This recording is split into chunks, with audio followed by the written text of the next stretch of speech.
Sign study YouTube channel में आप सबका स्वागत है। आज का जो टॉपिक है वो है हम लोग का प्रतिरोधकों का संयोजन। क्या है? प्रतिरोधकों का संयोजन। ठीक है, इधर ध्यान।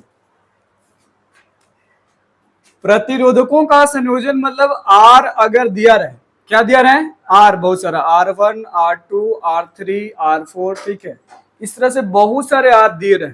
ठीक है, तब हम इनका संयोजन कैसे करेंगे? ठीक है, इसके लिए हमारे पास कितनी विधि है? दो विधि। कितनी है? दो है। एक है आपका श्रेणी क्रम। क्या है? श्रेणी क्रम। ठीक है, और एक को कहा जाता है पार्श्व क्रम। पार्श्व क्रम या फिर आप समानांतर क्रम भी कह सकते हैं। ठीक है, कहीं कहीं समानांतर क्रम लिखा रहता है, कहीं कहीं आपका पार्श्व क्रम लिखा रहता है। ठीक है, तो सबसे पहले हम लोग पढ़ेंगे श्रेणी क्रम संयोजन कैसे करेंगे। ठीक है, श्रेणी क्रम संयोजन कैसे करेंगे। ठीक है, चलिए देखते हैं श्रेणी क्रम संयोजन। जो पहला है वो है श्रेणी क्रम संयोजन। श्रेणी क्रम संयोजन, जैसा कि यहां हमने एक चित्र को बनाया और इस चित्र में ये आपका R1 है, ये आपका R2 है और ये क्या है? R3 है। ठीक, अगर इसको किसी यंत्र से जोड़ना हो तो जोड़ सकते हैं। एक हो जाएगा प्लस और एक हो जाएगा आपका माइनस। एक प्लस और एक माइनस। ठीक, तो सबसे पहले अगर आपसे पूछा जाए श्रेणी क्रम संयोजन किसे कहते हैं? क्या श्रेणी क्रम संयोजन किसे कहते हैं? तो जरा देखिए, इसके चित्र से आप इसको परिभाषित कर सकते हैं। क्या कह रहा है देखिए, किसे कहते हैं? यदि दो या दो से अधिक, यदि दो या दो से अधिक प्रतिरोध हो तब पहले प्रतिरोध का दूसरा सिरा, पहले प्रतिरोध का दूसरा सिरा दूसरे प्रतिरोध का पहले सिरे से, है ना, दूसरे प्रतिरोध का पहला सिरा, ठीक है, क्या करता है? जुड़ता है, तथा दूसरे प्रतिरोध का दूसरा सिरा और तीसरे प्रतिरोध का पहला सिरा जब आपस में जुड़ता है और जो क्रम हमें प्राप्त होता है उस क्रम को, उस संयोजन के क्रम को क्या कहेंगे?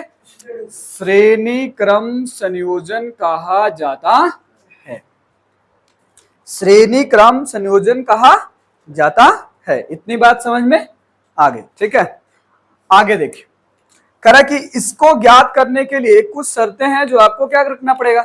याद रखना पड़ेगा। ठीक है, और ये भी ध्यान रखिए कि जो R1 है, R2 है या फिर R3 है, या फिर श्रेणी क्रम हो या फिर पार्श्व क्रम हो, ये एग्जाम में आते हैं। ठीक है, अगर आपसे पूछा जाए नॉर्मल तो 1-2 नंबर में आ सकते हैं। अगर आपसे पूछा जाए कि इसका व्यंजक निकालिए तो कितने नंबर में आएंगे?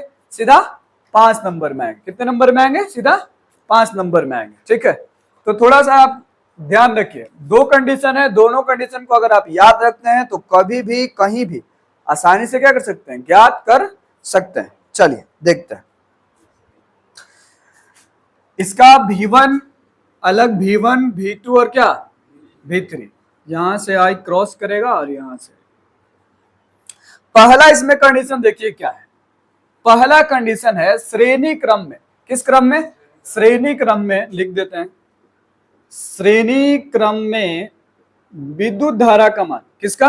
विद्युत धारा का मान, मतलब जो उसका परिणाम है या फिर जो उसका मान है, ठीक है, वो क्या रहेगा? सामान्य रहेगा। क्या रहेगा? समान, मतलब हर जगह जो आई है, क्या है? आई है, समान होगा। श्रेणी क्रम में विद्युत धारा का मान समान होता है, समान। दूसरा कंडीशन क्या है? दूसरा कंडीशन है कि श्रेणी क्रम में किसका? विभव का। किसका? विभव का मान अलग अलग होता है। क्या होता है? अलग अलग होता है। अब इन दो शर्तों के आधार पे आप इसका व्यंजन क्या कर सकते हैं? निकाल सकते हैं। ठीक, जैसे देखिए, अगर हम इसका विभव निकाले तो हमने कहा कि इसका विभव अलग अलग होता है, इसका मतलब V बराबर होगा V1 प्लस V2 प्लस क्या V3, V1 plus V2 plus V3, और इसको हमने क्या मान लिया समीकरण 1।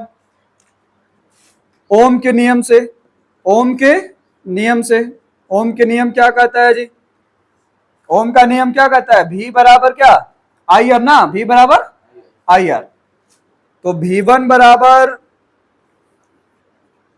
V1 बराबर हो जाएगा I1 और फिर क्या R1, V2 बराबर क्या हो जाएगा I2 और फिर क्या R2, और V3 बराबर क्या हो जाएगा I3 और फिर कितना R3 होगा।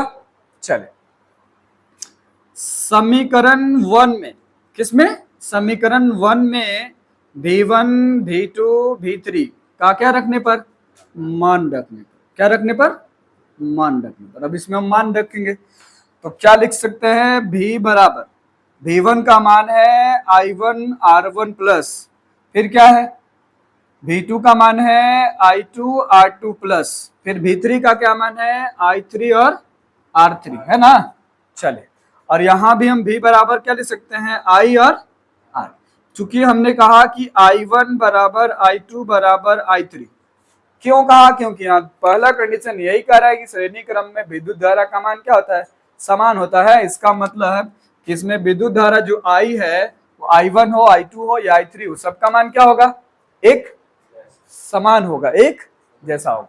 तो जब एक जैसा है तो देखिए I R, अब इसमें से अगर हम I R1 plus I R2 plus I R3 लिख सकते हैं। क्यों लिख सकते हैं क्योंकि I1 I2 I3 सब क्या है I के बराबर है, क्या है I के बराबर है, तो लिख दिया हमने। अब इनमें से कॉमन निकालिए I R, इसमें से I कॉमन लीजिए तो R1 प्लस R2 प्लस क्या आ जाएगा R3, I और I क्या होगा कट जाएगा, क्या होगा कट जाएगा, और आपका फाइनली जो R आएगा वो R1 plus R2 plus R3। तो आप या तो R टोटल लिख सकते हैं, ठीक है, या फिर R यूक्लिबेरियम लिखा रहता है। इक्यू मतलब क्या इक्लिबेरियम बराबर R1 प्लस R2 प्लस क्या R3। ये चीज आपको क्या रखना होगा याद रखना। अब और भी R होगा तो और भी लिख सकते हैं आगे, इसी तरह से plus dot dot dot R इन तक क्या कर सकते हैं लिख सकते हैं। इतनी बात समझ में आ गई, इतनी बात समझ में आ गई तो ठीक है, इसका स्क्रीनशॉट लीजिए।